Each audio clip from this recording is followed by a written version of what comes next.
Start the question को देखते हैं हम लोग। आखिर क्वेश्चन में क्या गिवन है। The sum of the 20 term of the series. ठीक है, r th term is given by. ठीक, आर एट टर्म गिवन है कि आर एट टर्म ही है, इसका एन के टर्म्स में लिखा हुआ है, कोई दिक्कत नहीं, टी आर एट टर्म है ये, है ना। टी आर एट टर्म इस तरह से दे रखा है। तो एक तरह से ये क्वेश्चन का अगर हम कॉन्सेप्ट की बात करेंगे तो कॉन्सेप्ट हम लिख सकते हैं स्प्लिटिंग ऑफ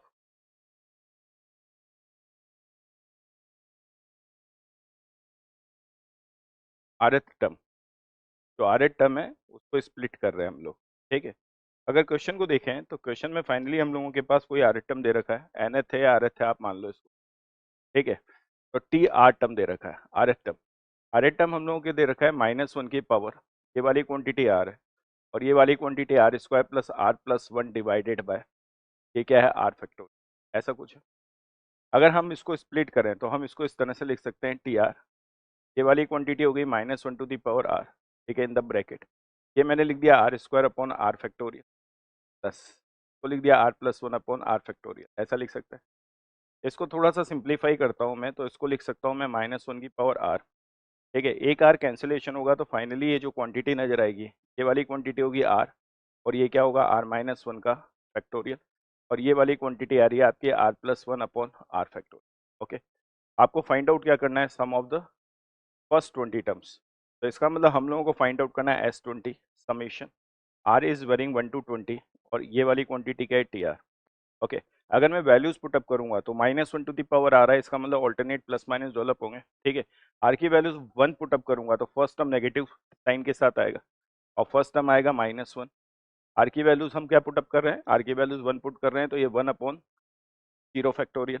ठीक है, फर्स्ट टर्म ऐसा आएगा। Then r equal to 1 put up करने पर ये क्या आएगा, 2 अपॉन 1 फैक्टोरियल, फिर प्लस का साइन आएगा, और ये वाली क्वांटिटी होगी 2 upon 1 factorial plus 3 upon, r की वैल्यूज 3 पुटअप करने पर 3 अपॉन 2 फैक्टोरियल। एक्स वाला टर्म फिर माइनस साइन के साथ आएगा। ठीक है, ये वाली क्वांटिटी होगी 3 अपॉन 2 फैक्टोरियल, फिर होगा प्लस 4 अपॉन 3 फैक्टोरियल, ऐसा कुछ होगा। और इसी तरह से हम लोग चलते चलते जब 20 टर्म पे आएंगे तो -1 की पावर 20 पॉजिटिव साइन के साथ आएगा, और 20 पुटअप करने पर ये वाली क्वांटिटी आएगी 20, ये आ गया 19 फैक्टोरियल, फिर प्लस ये वाली क्वांटिटी आएगी 21 अपॉन 20 फैक्टोरियल। अगर हम ध्यान से देखेंगे इस क्वेश्चन को, तो जब मैं साइन प्लॉट करूंगा तो मुझे पता है ये वाला टर्म जो है वो इस टर्म को कैंसिलेशन करेगा, फिर ये वाला टर्म इस टर्म को कैंसिलेशन करेगा, और जितने प्लस है उतने माइनस है, आगे से माइनस वाला रिमेनिंग है तो लास्ट वाले में से क्या रहेगा, प्लस वाला रिमेनिंग रहेगा। तो फाइनली अगर मैं क्वांटिटी को देखूंगा तो एक आएगा 20 अपॉन 20 फैक्टोरियल लास्ट वाले टर्म से, और एक -1 अपॉन 0 फैक्टोरियल। सबको पता है 0 फैक्टोरियल की वैल्यूज क्या होती है, 1, तो ये हो गया 20 अपॉन 20 फैक्टोरियल। ठीक है, -1। ऑप्शंस देखिए, आई थिंक ऑप्शन क्या है, option B is the correct option.